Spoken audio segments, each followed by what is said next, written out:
Hey my Nikki Boos, welcome back to my channel. If you are new to the crew, go ahead and smash that subscribe button so you don't miss another video. Make sure you turn on that notification bell and it's set to all so that you will be notified every time I upload. And go ahead and hit that like button right now so that you will let YouTube know you're interested. To everybody that is new here, my name is Nikki.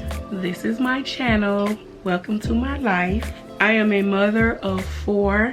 I have 3 girls, 1 boy. I have 2 with diagnosis, one of which is more severe, which is COCO, who everybody knows, who this video is all about, answering all of your questions. And I'm going to start from the top and go all the way through. I'm going to answer every single question that I got.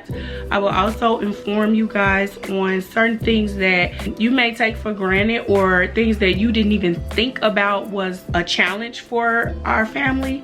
So this video is going to go all the way in depth so that all of the people that are here now and the people that are new coming on can have a better understanding. Also, I'm trying to bring more awareness to her diagnosis because I don't know many people at all with it. I don't know anybody actually. And so that's what we're gonna do. We're gonna get more into all of that in this video. So let's just get started.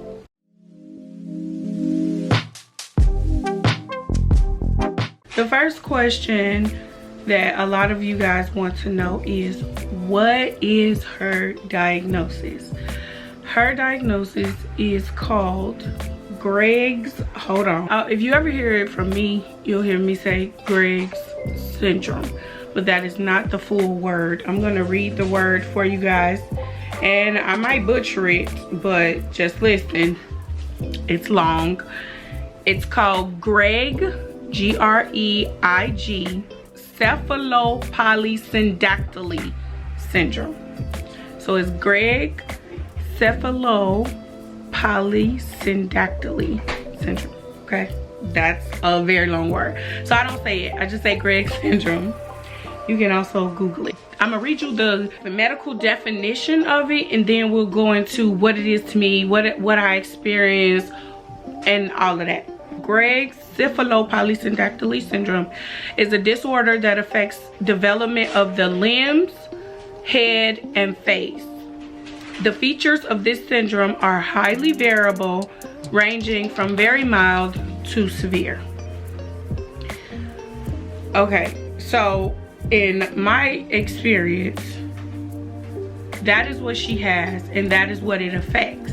However, it's usually affects their features. It affects their teeth, the way that their teeth grows in, and their toes, and their, anybody who's familiar with the word poly, it means multiple, like more. And in this case, that's where the digits come in at. So like an extra toe or extra fingers, or you know, just more multiple. So when she was born, she did have 1 extra big toe on each feet, and it looked like this.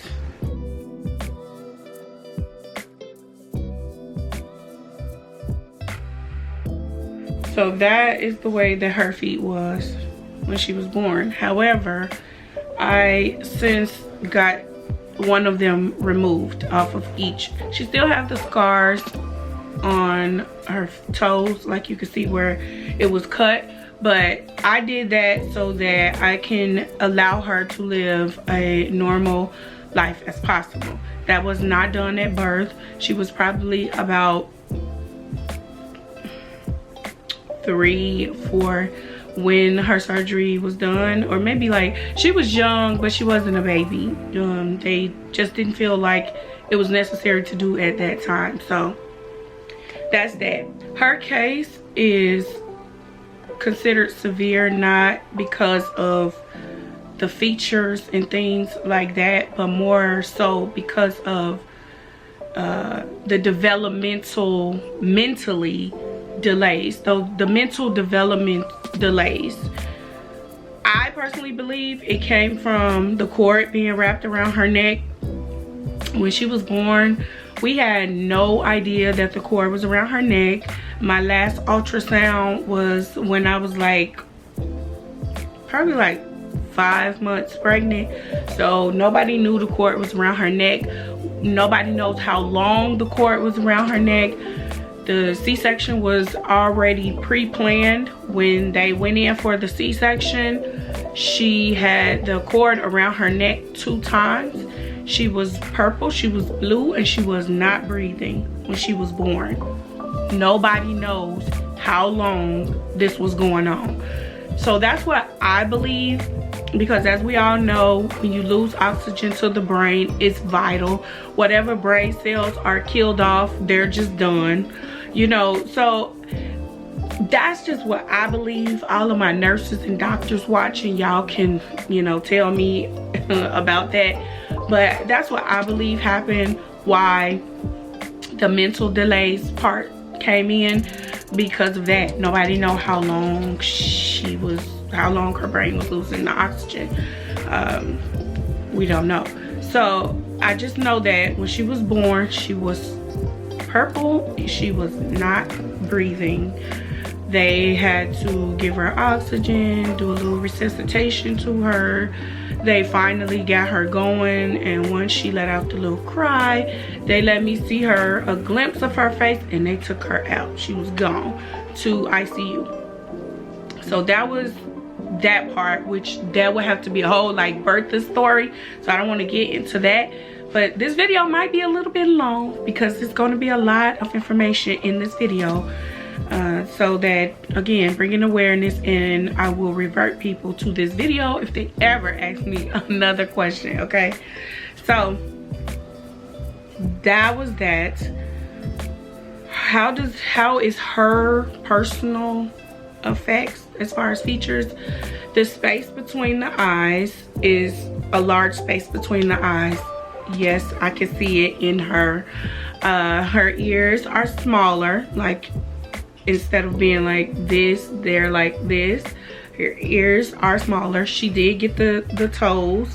Her thumb is kind of, she didn't get extra like digits on her fingers, but her thumb is very much noticeably like displaced. It's so weird because like if she do this, it looks like her thumb is right here. And I'll try to insert like little videos so that you guys can see what I'm talking about. However I could comfortably get those videos for you, I will. It also affects her growth. She wasn't getting tall like at a normal kids range. Didn't help that I'm short, because she could have got that from me. Absolutely could have got that from me. Yeah, so those are all the physical features that she has personally experienced. And yeah, that's pretty much it. Now let's get into you guys' direct questions. You guys had some really good questions, and I appreciate them so much. But let's get into your direct questions. I have some of them written down because I asked this question on Instagram, I asked on YouTube, I asked everywhere. The first question was, do you receive respite care? No, we do not receive respite care. The next question, do they have schools for her developmental level that you trust? That is such a great question. If they have schools, I don't know, because me as a parent always want her to live a normal life as possible. She goes to the public schools with her siblings, and by law they have to accommodate her in a way that fits for her. So prime example, let's say her and Jazz is only 2 years apart. So let's just say they both are in high school, and the high school that we're zoned for, that we live in, this is where I register her and this is where I register Jazz. They go over what they call the IEP, and that is her individual education program basically. Once they go over her IEP, they will determine if they have the program for her inside of their building. There is so many levels of children with IEPs. Some kids are delayed in their learning, so they have like classes that they go to, but it's not a big class, so it's more like one-on-one direct learning for them. But then for her, she's in what they call a self-contained class. These kids are, they need one-on-one. They need assistance going to the bathroom. Some of them are in wheelchair. Some of them are autistic. They can't speak. So that's where she is. And if they do not offer that program in their building, it is their job to locate a school that does offer that program, and it is also their job to give her door-to-door transportation. They will pick her up from home and the bus will take her directly to school. She must be picked up from home directly from an adult or caregiver, and when she gets to school, the teachers are at the bus waiting to receive her. So that is the only way that I know that they do it. If there's like special schools, I'm actually not interested, because I don't want her in a school where it's just kids like her, because again, I want her to live a normal life. Because when we go to Walmart, or if I take her to skating or something, it's not just kids like her. She needs to be able to be around like just normal people and live in this world, you know, like normal people. So I don't know if they have it. I'm not interested. I keep her with, and I do believe that that has really helped her development, because although she's in these classes, she also have class that integrate with regular students, like her PE class, or like dance, or like music, like those type of classes. She actually interact with regular kids. The second part of that question was that I trust. I don't trust anybody. I can be honest.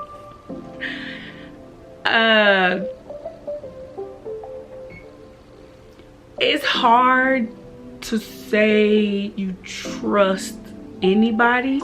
I feel like I feed off of her.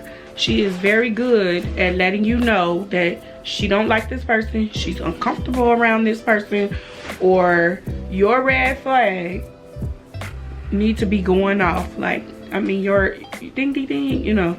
So I feed off of her, and I'm very active in the school. I go up to the school. When they go on field trips, I go with her, and I let them know if the school says I can't.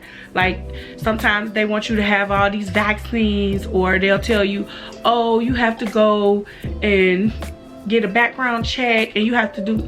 I don't do none of that. I let her teachers know, I'll meet you there, not a problem, because where they take them is a public place. So you can't stop me from being there, from happening to be there when you were there. You know what I'm saying? So I would do it like that.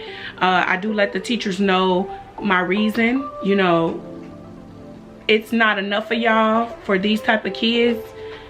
My kid won't run off and just kind of do stuff because she's very disciplined, but I've seen a lot of stuff happen with these other kids, and I want to make sure mine good. So you don't have to worry about mine while I'm here, and I'll even take on an extra kid, you know, and you know, just to help them out. So the next question is, can she shower and use the toilet by herself? Yes and no. So she does. She can bathe herself, she can shower herself, but does she do a great job like you and I would? No.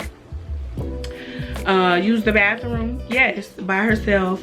Before she even started her menstrual, I used to let her come in the bathroom with me, and I would change, you know, pads and stuff like that, so she could see, kind of learn it, and like know what this is for, what to do with it, you know.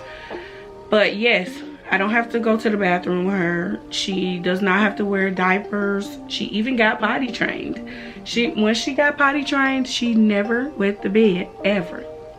So she got potty trained at she was probably about 4, because she started walking when she was 3. So I had to wait till she could walk, and she never wet the bed.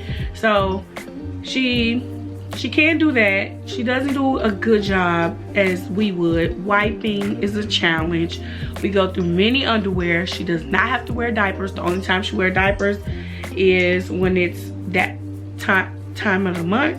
That's it. Other than that, bless our heart, we don't have to do that. The next question: how were you able to explain about her lady days? Ooh, this was a good question, following up with what I just said. You mentioned that she's 19 with the mind of like a 5 or 6-year-old. How were you able to explain about her lady days? I don't know. I couldn't really explain it. Like, there really was no way to explain it. Like, it was, okay, let me just be honest. I had a whole meltdown. Let's just start there. I called my mom and I was crying my eyes out, okay? I was just like, I'm not ready for this. It's just more stress. It's just more stuff that I have to do. I had a whole meltdown. I melted down so much. One of my friends was like, girl, you could go get her some pills and you could stop her from having it. Girl, I'm not doing all that. I want my baby to have a normal life. I want her to be like me and you and get through this life just like we do, okay? It might be a little extra work on me, but oh well, that's what it is. I'm not gonna stop her menstrual. No, I am not, okay?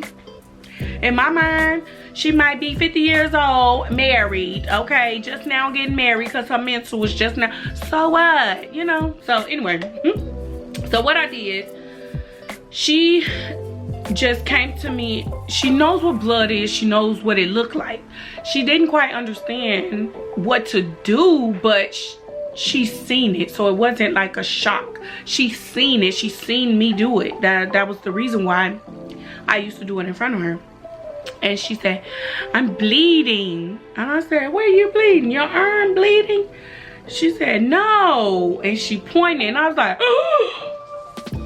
So I took her to the bathroom and we started out with pads, but then we started having like a lot of issues with like messing up clothes, because for some reason her pads would be twisted. I don't know what was going on with that. And I bought the ones with wings, but they would be twisted. And so that's how I started introducing the diapers. I got that idea from school, because when I was sending her to school, they would put her in a diaper. And I'm like, what is this? Why? But I realized that was a great idea. Now, the way the school would do it, they would put a pad in the diaper and put it on her.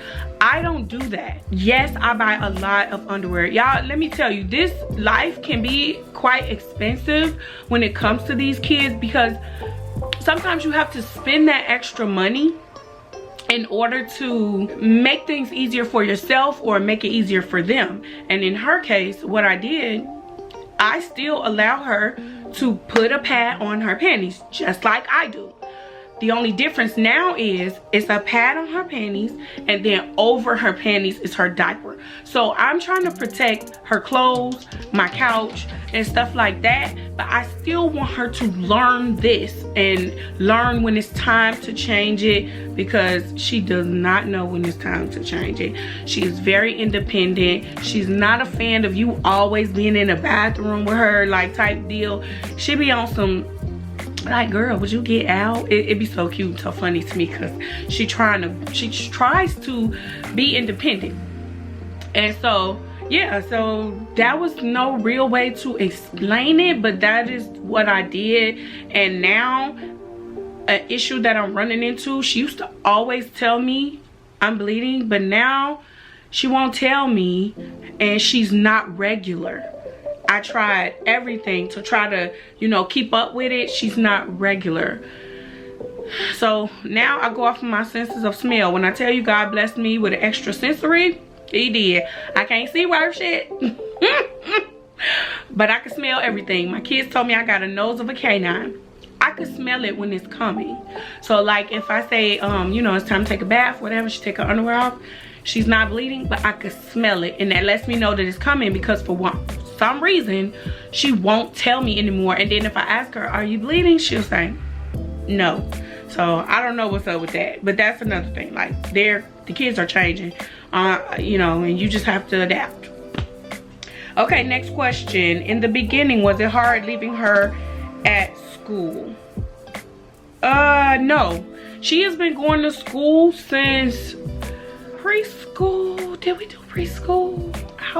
Okay, so she's been going to school ever since preschool. Every school she's ever went to. My kids has never seen a daycare. They don't do daycare. I mean, I don't do daycare. They never seen daycare. But they did go to school. Preschool was only a half day. So she has been to preschool. They knew exactly what was going on with her. She went to kindergarten. They knew exactly what was wrong with her. But like I said, I read her in terms of my comfort and the fact that I'm very active at the school with my kids. Like I would be there. I never had any problems. But there was this one school, I'll never forget. I'm tell y'all this quick story time. She loved school. She loved the bus. She always excited to get on her bus. She would leave me for her friends at school any day, okay? She would leave Curtis for her friends at school. She do not play, okay? For some reason, every time this bus pulled up, she would be screaming and crying, and she did not want to get on this bus.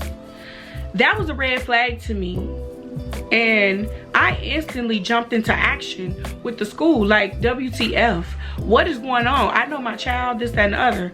They could never really tell me anything. And I'm gonna tell y'all what I found out. She was probably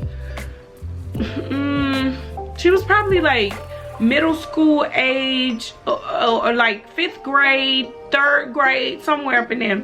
For one, she was on the bus with regular kids. My baby was being bullied on this bus. Y'all know how little kids around that age, they tease special needs kids. That's that upbringing. If y'all got kids, raise your kids to understand that people are different. Yeah, I'm coming for you. If you have kids, teach them about special needs kids. Cause there's mamas like me that's gonna whoop your child ass. Okay, you understand? It'll be me. And then I tell them, call their mama and tell her come see me, because she should have taught you. So we've experienced that. We've experienced kids even teasing her at the park. Like they don't know, because of their upbringing, that it's okay for people to be different or whatever. So that's what I found out. 1, they had her on a bus with regular kids. 2, they had my baby sitting in a regular kids classroom. I was so mad. So I went with her one day, and I said, yeah, I'm sitting in class with her. Do you know, for 6 hours, my daughter was placed in a regular classroom where they learning regular kids stuff that she don't know WTF what's going on. She don't know how to write her name. She don't know how to recognize letters. She don't know none of this stuff. School for her is teaching her life skills, how to be in this world. It's not learning A, B, C, D, E, F, G, 7 plus 10. She don't know about that stuff. So my baby was in a regular class. They give her crayons and some coloring pages. 6 hours by herself. She don't have friends, because who she gonna talk to? These kids don't want to talk to her. Ooh, y'all, I was so mad. I was heated. I left after seeing what she was going through. I left early. Not only did I left early, I sat her out, went down to the front office, asked to speak to the principal, went the f off. Okay? Check them and let them know that I'm not new to this, I'm true to this. And if you don't have a program for her, she was supposed to be sitting at home. Why would y'all put my child in school? Why would you put her in school here knowing you don't have her program? Well, ma'am, we just wanted to place her until we found a program. Oh, as if her mom needed you to babysit? You should have asked me, because I would have told you this is not a babysitting situation when I sent her to you. Yes, it's a great help and it's a break for me, but it's not that deep, baby. My baby can stay at home with me until you find her program. And I was so mad because I'm just like, is it because I'm a black mom? They just thought I needed her to be here? Oh, so mad. But yes, I'm sorry, I'm going off the subject, but yes, I am active. So I was never really scared because I was there and I read my baby. If she's happy, she's excited to get on the bus, she's ready to go to school, I know all is well. Okay, next question. How old is Coco? Coco is 19. She just had her 19th birthday. And like I stated before, she's been around, she's been on this earth for 19 years. But her age level mentally it's wherever it is. Because certain things, it's the age of 3 or 5 or 6 or, you know, like that. And I'll get into that more later. I just want to answer all of you guys' questions, and then I'll kind of talk more about some of the challenges that you probably didn't even think of or think that I had. Okay, the next question is, does she understand the fire situation yet? No, she does not. It's gonna take some time because of the fear. It's kind of hard to explain, but when they are afraid of something, it is hard to get them out. Like y'all saw her so afraid of water. She's afraid of like going underwater. For 19 years we've been going through this. I have always kept my kids in pools because I used to swim a lot when I was younger. I kept them in pools because I always wanted them to know how to swim. It was very important to me because drowning is like my biggest fear, and so she's still afraid of the water. So it's gonna take some work. Next question. Is Coco homeschooled? Yes and no. So she still is registered with the regular school system. The reason that she is not like physically going at the moment is because she's not vaccinated. Y'all saw that little situation we went through. Because she's 19, she doesn't have to go. I am going to still allow her to go until she's 22 because she can. She can go to high school until she's 22. And at that point, we will participate in graduation. I'm not going to have her graduate right now because she's still in school. She needs to be vaccinated. That's my choice because I don't want her around, especially her, around these type of kids without her being protected, if that makes sense. She will leave on her mask, but you know, the touch, these kids like to touch a lot and each other. The yes part is, while we're home, yes, we do work on the iPad. I think I did show you guys in the video how we work on letters and numbers. She does recognize numbers, she recognizes letters. Words, not yet. That is something that I would love to work on, but I think I'm not sure if I should start with the sounds or just go straight into words with recognition, because she is a kid who repetition works for her, but then sometimes it falls right back off. Like she used to know how to write her name. Now when she writes her name, she forgets a letter, or she don't write the letter like she used to. So it's just like it's up and down, but repetition is really good for her. Next question. How do you get Coco to open up to you with her concerns or fears? I can't. If I can just be 100% honest, I can't. She is open about some things, and some things I just never know. The girl could have a cut so deep and be bleeding, and she would be in the bathroom with tissue trying to soothe herself. Sometimes that's where that 19-year-old come in. They're like, Miss Ma'am, you need my help. You do, but to her, I don't. I got it, you know. But other times she'll come and say, I bleed, or it hurt. And I'll be like, what? Let me see. And girl, when did you do this? Like, so I really don't have a way. I feel like once they start growing up and they do start to want to be like more independent, there's nothing you can do about it. There is nothing you can do about it. You can try your best to just try your best to work on it with them, but it's really no way to do that, and I really can't answer that. Okay, next question. Oh, I do want to say her fears though. Before I move on. Her fears, you will know if she's scared. You can tell. I don't know. You could just, she tenses up and she will say no. Like, you'll know if she's scared. Like, y'all done seen videos with us coaching her through this escalator. Terrified. She hanging on for dear life on the escalator. Y'all have seen her terrified in the pool and us trying to coach her through to make her feel a little bit comfortable. You can tell if she's scared. Okay, next question. Do you have to take courses? This is a very good question. Do you have to take courses to be able to understand what she needs mentally from you? The answer is no. When I tell you this situation is just like having any other kid, they do not come with a handbook. There is nobody gonna take you by the hand, okay? Only handbook I get is her rights as a special needs child. That's the only handbook I get. The rights that she have by law existing in this world, but everything else, girl, no.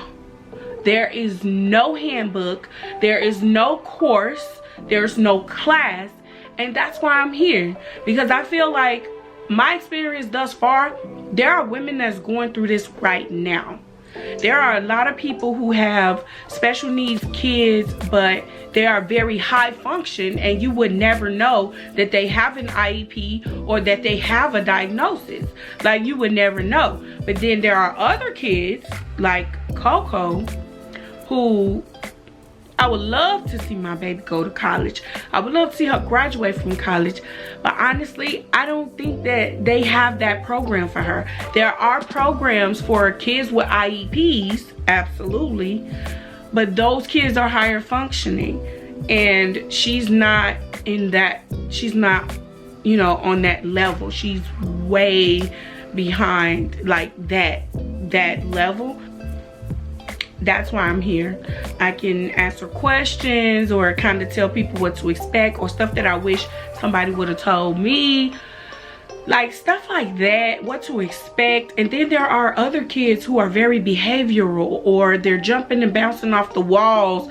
I can't help people, you know, like that. I can just only, you know, empathize with them because I don't have that problem. You know, that's not my, you know, like my story. And thank God, you know, I feel like he don't give you more than you can handle, and I think he know that that would not have worked for me. Like, I don't know, that's hard. That has to be so difficult. When I tell you to be a parent of a special needs child, is you have to be a very strong individual. Okay, you do. And I judge nobody who decide to, at 18, put their kids in a home. I do not judge them because they did as much as they could handle. For me, my baby gonna be with us. We gonna be a family. Okay, next question. How are the services in your state for special needs children? Me personally, I feel like I don't really know here in Texas. So far, I don't like it. But I really don't know about services that is offered, especially at this age. In Chicago, I freaking loved it. In Vegas, I freaking loved it. Arizona, I did not like it. And here, so far, I don't like it. So if any of my subscribers or somebody seeing this video for the first time and you live in Houston and you know anything about the services for special needs children, please let me know about it. I'm sorry, special needs adults, because technically she's considered an adult. So if you know anything, any resources, please feel free to let me know. But that is also more research that I'm doing myself on this topic, because we need a social life for my baby too. I want her to be involved in stuff. They do have things like Special Olympics, and there's this place in Austin that I want to take her to. Y'all, it's a special needs parent who opened up this place. It's like a theme park for special needs kids. Everything is catered to them, so basically to their abilities. You know, where your kid might be able to get on this ride and be fine, but then my kid is overstimulated, or they just can't do it. They are catering to these kids, y'all. I want to take her so bad. I want to take her so bad. I've been doing the research. I looked it up, and I think right now, because of COVID, they're closed, but I'm watching this place. I can't even remember the name of it, and I'm so sorry. If I can find it, I will put it on the screen. And y'all will see what I'm talking about for those who have special needs kids and you want to take them somewhere. Okay, so let me see if there are any other questions, and I'll be right back. Okay, next question. I want to ask, is it hard not being able to talk to her like a non-special needs child? No, it's not hard, because she does understand. So like in the beginning, when she was younger, she would talk, but you couldn't understand her without her translator. Jazz was the translator. We didn't understand like what she would say, and it was becoming difficult, because what happened is I didn't realize that she would be trying to communicate with me. She got to the point where she would cry a lot, like just cry, and I'm like, what's wrong? And she was crying because she wanted to communicate something that we wasn't understanding. Nobody was understanding what she was trying to communicate, so she would just cry. And that did become a little bit more frustrating, because of course, as a mom, I feel some type of way because my baby is not happy and I don't know how to fix it. So in school, now with her school, everything is surrounded by therapy. She was having therapy like at school and at home Monday through Friday. There was a physical therapist, occupational therapist, speech therapist, all of them. You name them, she needed them. And so at this point, the school started to teach sign language, because they were experiencing the same thing that I was experiencing. So they started to teach her sign language, and they started with like the basics, like the main things that a kid would want you to know. And that was like eat, like I'm hungry. I can't remember what else they taught her, but it was like a few things. And then they told me, they had to teach me, this is what this means, this is what that means. I'm like, oh, okay. And that worked. Once we got that going, she just started, her vocabulary just started getting better and better and better. And I really believe that's because I made the decision to keep her around other kids. My family was huge. In Chicago, she was around her cousins. In school, she was around not only kids like her, but she was around other kids, like I said. And then, of course, her siblings. Everybody, you know, they used to play together. So her vocabulary just kept growing, kept growing, kept growing. She knew how to say things to us. We knew how to say things to her. But it was still a challenge when you don't understand the words. Like the story I told you guys about when she used to say walkie, and we like, what? Walkie, walkie, walkie. And I'm like, I have no idea what walkie is. And so we would get the translator. Jazz, what is she saying? It was so cute. It used to be so cute because Jazz would be like only 4 years old. And like, Jazz, what is she saying? And she'll say, what did you say, Coco? And Coco say, walkie. And Jazz will look at us, oh, she want a cookie. Like, what? And then you look at Coco and you say, you want a cookie? And she happy, like, yeah, thanks, sis. You know, so I think I shared that with y'all before. That was when it was difficult. But the translator, I don't know how. When I tell you these girls are like twins that were not born at the same time, that's how it was for them. And Jazz was the translator. We used to ask her, and even still, like to this day sometimes, I'd be like, oh, what are you saying? And I'd be like, Jazz, did you understand what she said? Sometimes she do, sometimes she don't. But, and thank you to all you guys who said that, you know, I'm doing such a great job. Thank you, thank you, thank you. I appreciate it.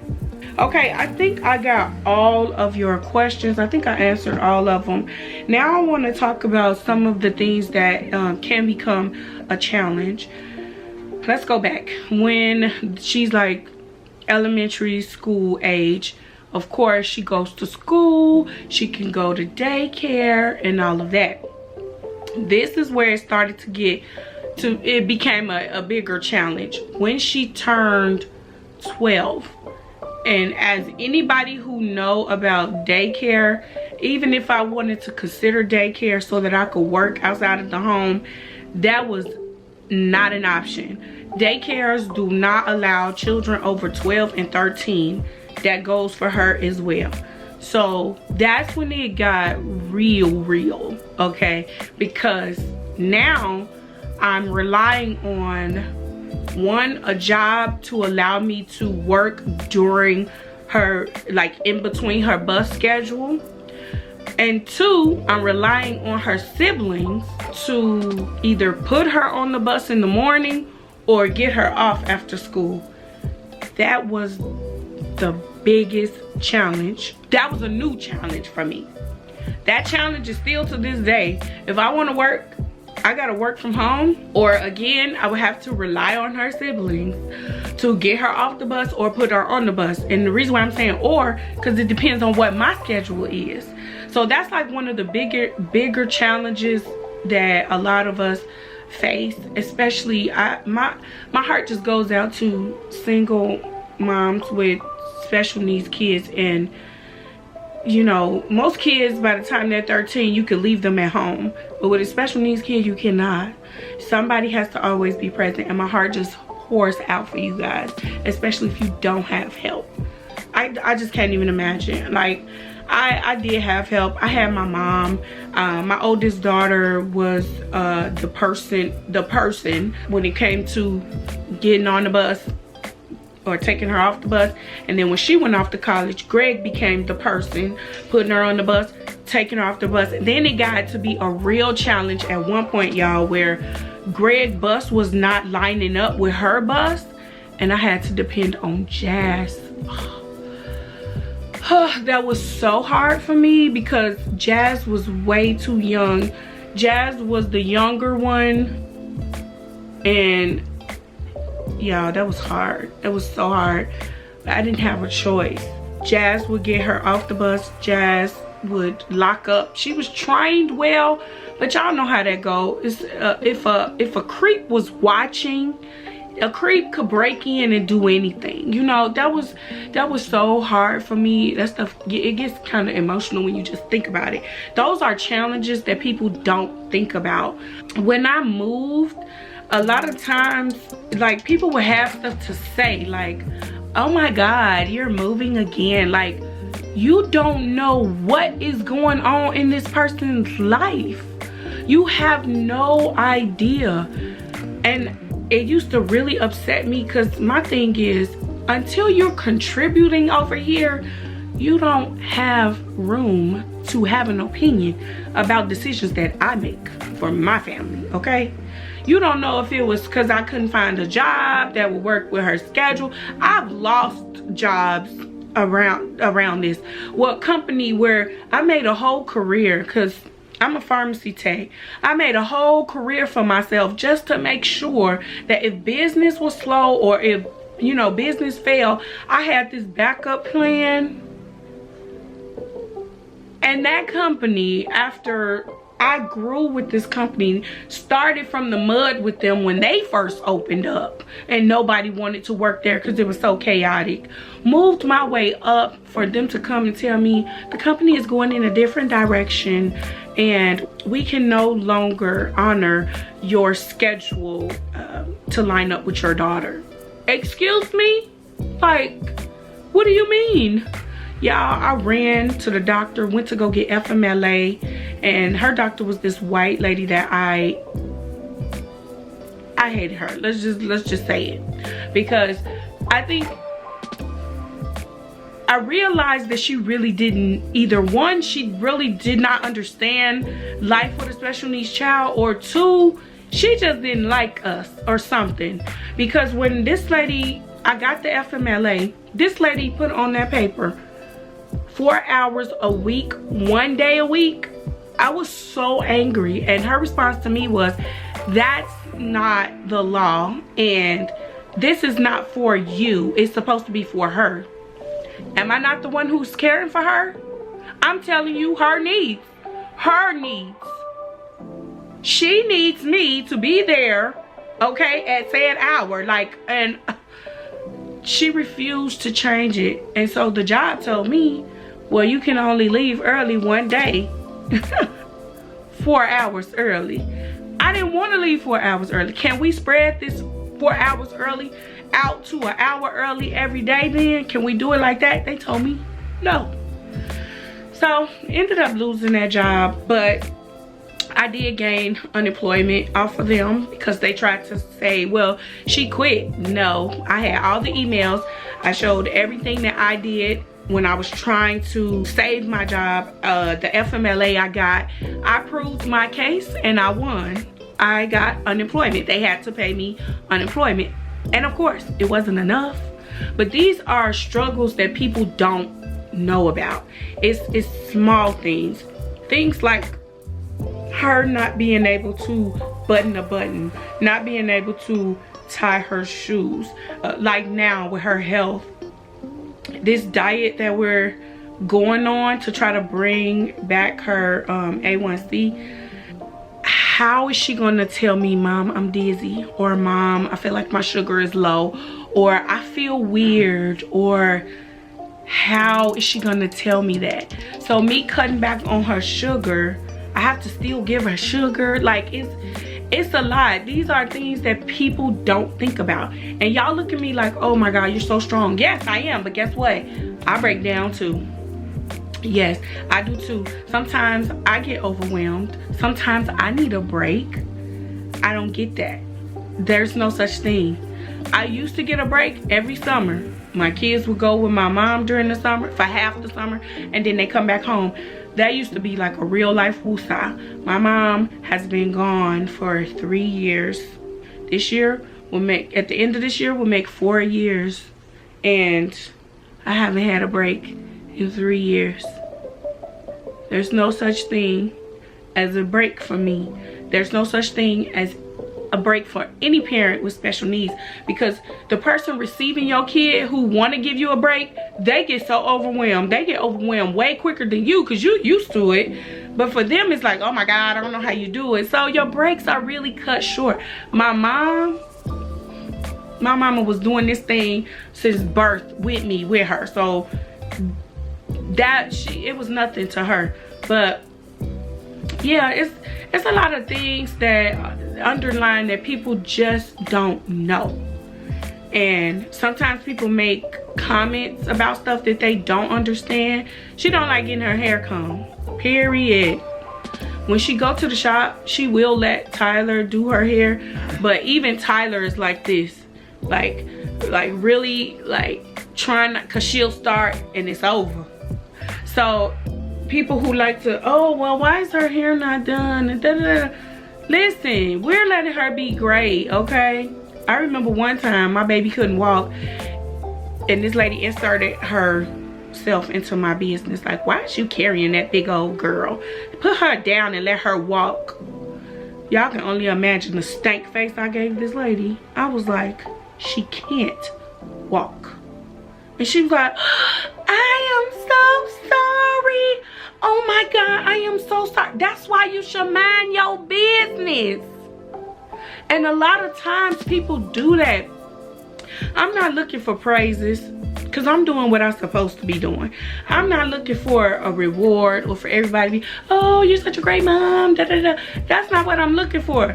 But I do feel like if you ain't got nothing nice to say, don't say it at all. And if you have a question, you can ask your question, but it's always a way to respectfully ask a question or to inquire about something, because I'm an open book when it comes to that. Whatever you want to know, you know, I'll tell you. Not a problem. Like one question somebody asked, and this wasn't pertaining to this, they asked on another video, why is Coco always in the back seat? Why can't she sit in the front? She absolutely can sit in the front. She chooses not to. I let her be great. I don't know if y'all noticed. I let her be great. I want her to be able to have decisions, because so much of her life, her decisions are being made for her. So some decisions I let her have. You know, let her be great. She wants to sit in the back, let her sit in the back. Even when she goes somewhere with Curtis and it's just them two, she still get in the back. I don't know why. Let Coco be great. Somebody else might see, oh, she got breasts and why is she carrying a doll? Let her be great. That's her buddy.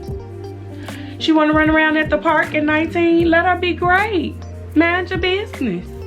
Because, you know, that's just how it is. I am not going to force her to grow up. My job in her life right now is to allow her to live a normal life and allow her to be happy. Allow her to do whatever makes her happy. When I was doing my research on Gregg syndrome, because I had never heard of it before, I learned that it is a very rare, I don't know if I want to call it disease or whatever, but it's very rare. And the main thing for me was, what is her life expectancy?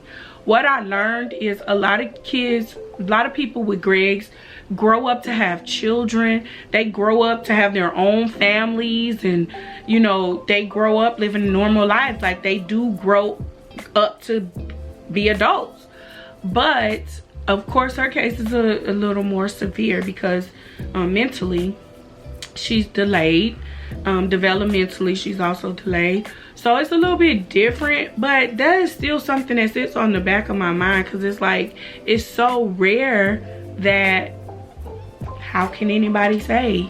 You know, I had found a Facebook group about people living with Gregg's.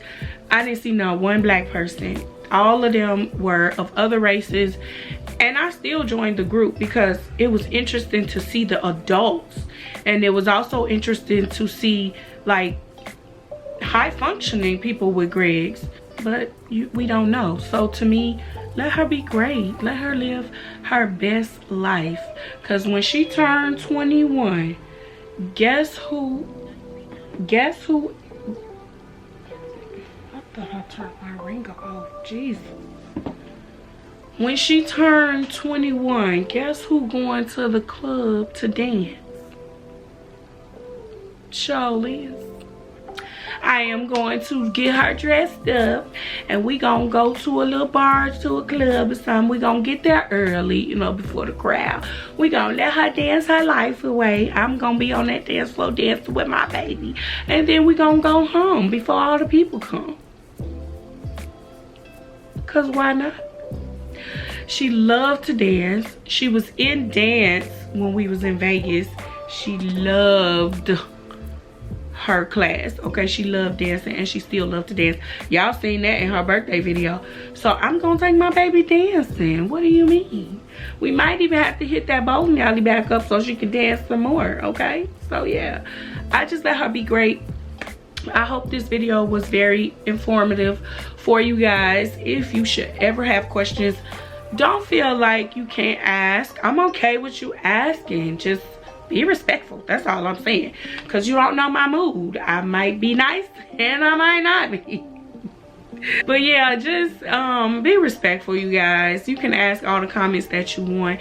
Thank you to everybody who noticed that I am just a mom out here trying to be the best mom to all my kids that I can be. But just know that my life is a lot more challenging than what you might deal with. I might get a little more overwhelmed than you might. I might curse somebody out a little bit more than you might. I might just I just might, okay? Let's just say that.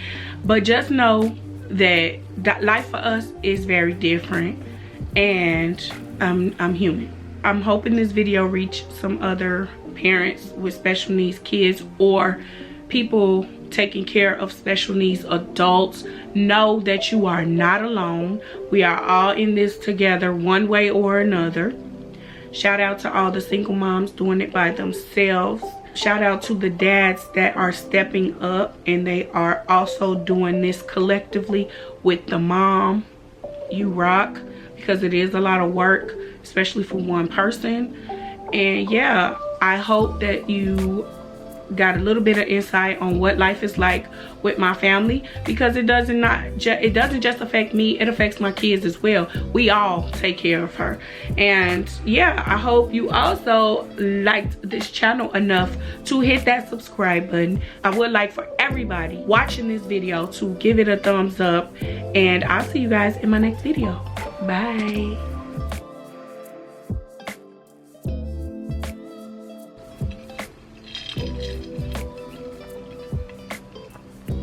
Coffee.